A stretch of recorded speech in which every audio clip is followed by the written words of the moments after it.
Bismillah, Assalamualaikum warahmatullahi wabarakatuh. Pada kesempatan kali ini saya akan berpresentasi mengenai hasil pengenalan lapangan persekolahan atau disingkat PLP 1. Saya mengambil tipe A yang bertempat di SMA Muhammadiyah PK Kota Barat Surakarta. Saya Wafik Majdi Al-Husaini dan bersama Tony Rizkina, teman saya. Instrumen observasi pelaksanaan pembelajaran. Instrumen pengamatan yang pertama yaitu perencanaan atau prakondisi pembelajaran. Hasil observasi yang saya temukan, hasil temuan pada observasi sebelum pembelajaran di SMA Muhammadiyah program khusus Kota Barat, yakni guru menyapa dan memberi motivasi pagi kepada siswa dan mengingatkan siswa melalui grup WA atau WhatsApp untuk masuk ke ruang belajar baik Zoom ataupun GC, Google Classroom. Zoom. Di Zoom, guru menyapa dan menanyakan kabar siswa. Guru membuka pembelajaran dan menginstruksikan untuk berdoa bersama-sama. Selanjutnya, guru mengingatkan siswa untuk mengingat pembelajaran pada pertemuan sebelumnya dan dikorelasikan dengan pembelajaran pada pertemuan hari itu. Di Google Classroom, guru menyapa dan menanyakan kabar siswa dan menyapa di room Google Classroom. Selanjutnya, guru mempersilahkan siswa untuk mengakses materi yang ada pada Google Classroom yang sebelumnya sudah disiapkan oleh guru. Yang terakhir, guru mengingatkan siswa untuk memberikan responsi atau jawaban di room tugas kelas.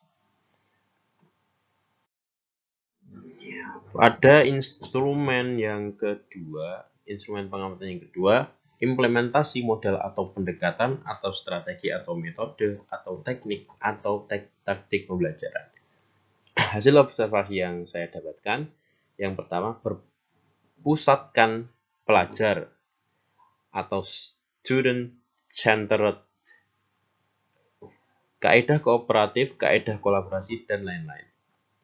Yang kedua, berpusatkan bahan atau material centered, model, modul, komputer, internet, dan lain-lain. Yang ketiga, pembelajaran berasaskan challenge-based learning.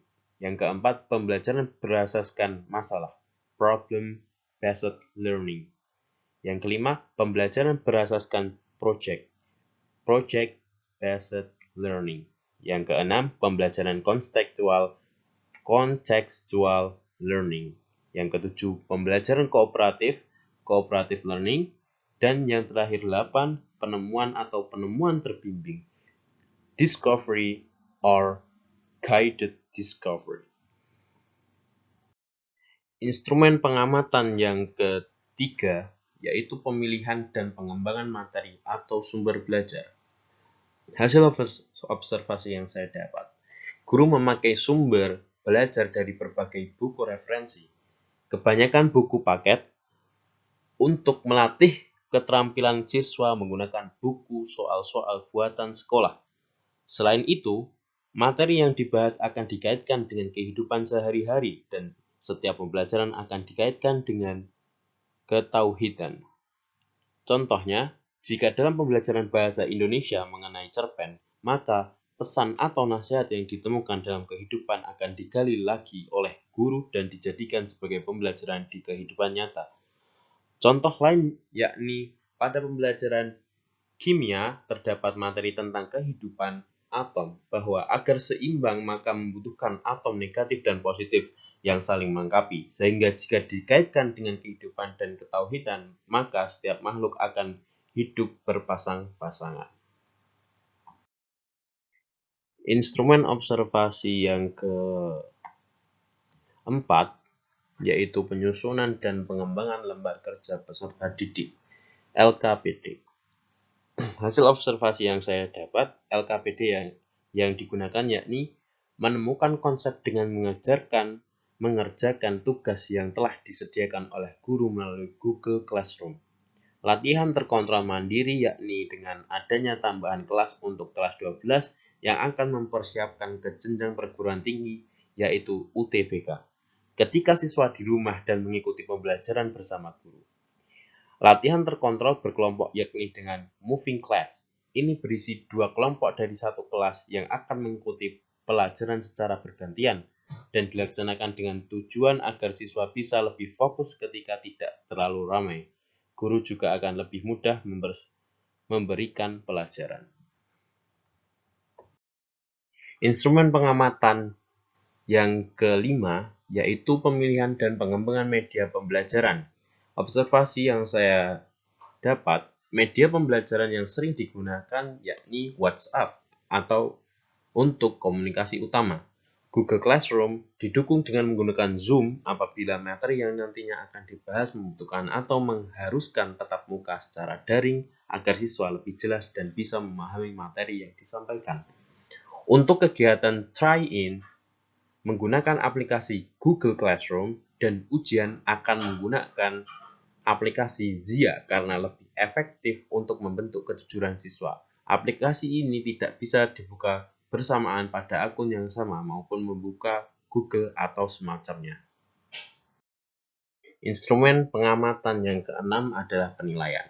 Observasi yang telah saya dapatkan, bentuk penilaian pembelajaran yang dilakukan oleh guru yakni kognitif dan afektif. 1. Penilaian kognitif dengan diadakannya A. Try-in setiap bulan, B. UTS dan UAS, C. Psikotes. 2. Penilaian afektif dengan diadakannya A. Sikap yang ditunjukkan siswa terhadap mata pelajaran termasuk keaktifan dan ketertiban pada saat pembelajaran melalui Zoom. Jika tidak mengikuti Zoom, harus dengan laporan.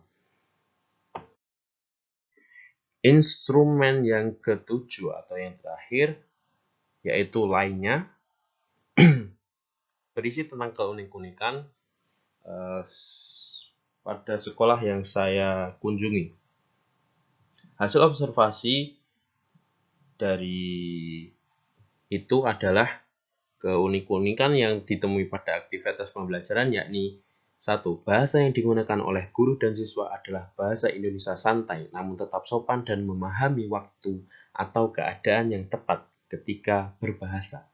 Sehingga antara guru dan siswa memiliki kelekatan yang akan membuat siswa merasa lebih nyaman dalam belajar.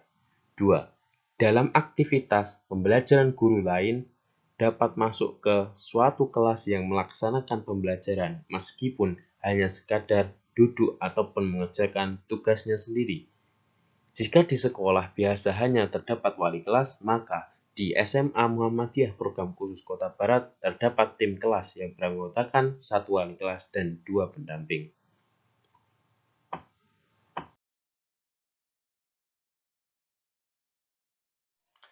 Assalamualaikum warahmatullahi wabarakatuh.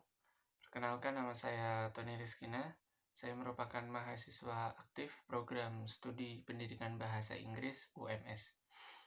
Pada kesempatan kali ini, saya akan menyampaikan tentang hasil observasi budaya belajar yang telah saya peroleh dari kegiatan PLP 1 pada bulan Februari kemarin di SMA Muhammadiyah Program Khusus Kota Barat.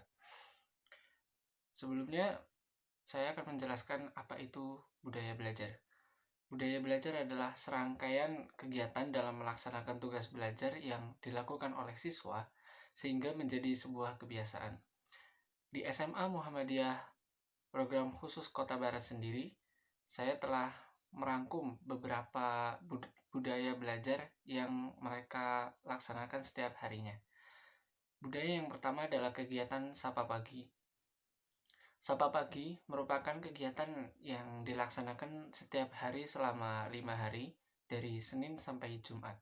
Kegiatan ini dilaksanakan pada jam 7:30 hingga jam 8. Kegiatan ini berisi tentang penyampaian materi atau tausiah dari para siswa yang akan dilaksanakan secara bergilir setiap harinya. Kemudian terdapat juga hafalan atau pengecekan hafalan yang dimiliki oleh siswa yang dilakukan oleh guru. Kemudian yang terakhir, kegiatan sapa pagi ini ditutup dengan disampaikannya motivasi-motivasi belajar yang juga disajikan oleh guru. Budaya yang kedua adalah budaya melepas sepatu dalam proses pembelajaran, khususnya secara offline.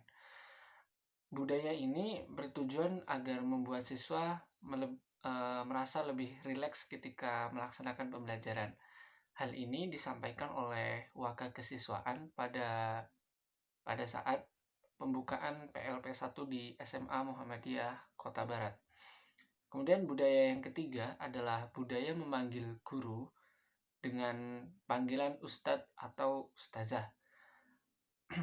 Tujuan dari budaya ini adalah untuk menanamkan nilai kepada siswa bahwa setiap muslim merupakan seorang guru agama atau seorang dai. Budaya yang terakhir adalah adanya seorang guru pengawas di setiap proses pembelajaran. Guru pengawas yang ditempatkan di belakang kelas, khususnya jika pembelajaran dilaksanakan secara luring atau offline, mereka bertugas untuk mendampingi proses pembelajaran. Tujuan lain dari adanya guru pengamat atau guru pengawas ini adalah untuk membuat seorang pengajar itu merasa diawasi, sehingga mereka akan lebih serius dalam mengajar. Tujuan yang lain adalah untuk membangun kedekatan atau kelekatan antara guru dengan siswa. Ketika proses pembelajaran sedang berlangsung dan ada guru lain yang sedang mengawasi, disitulah proses atau kegiatan pendekatan antara guru dengan siswa itu dilakukan. Sehingga di SMA Muhammadiyah Kota Barat itu, mereka antara guru dengan siswa itu memiliki kelekatan atau ikatan jiwa yang sangat kuat sekali, sehingga proses pembelajaran dapat dilaksanakan dengan sangat nyaman dan sangat membuat mereka betah untuk berlama-lama belajar di sekolah. Sekian yang bisa saya sampaikan. Apabila ada kesalahan dalam penyampaian, saya mohon maaf yang sebesar-besarnya. Terima kasih.